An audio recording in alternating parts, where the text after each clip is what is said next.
दोन गोष्टी सोबत अनुभवल्या, ते म्हणजे ना खूप सारा त्रास आणि दुसरं म्हणजे खूप सारा आनंद.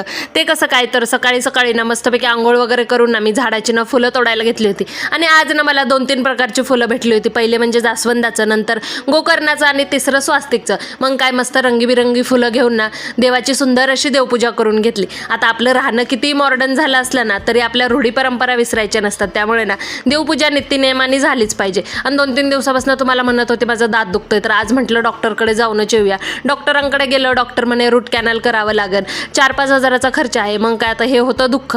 आणि आनंदाची गोष्ट अशी की ना आज माझं पहिलं कोलॅबरेशनचं पार्सल आलेलं आहे, त्यामुळे ना मी एवढी खुश होती. म्हटलं चला, मी आत्तापर्यंत जी मेहनत केली ना त्याचं मला काहीतरी फळ मिळालं. मी खूप खुश होती आणि ही खुशी जास्त वेळ टिकली नाही. कपडे धुवायला गेले तर ना मला एवढ्या साऱ्या मुंग्या चावल्या, बापरे बाप. ह्या उन्हाळ्यामध्ये ना एवढ्या लाल मुंग्या निघतात, खूप मुंग्या चावल्या होत्या मला नंतर.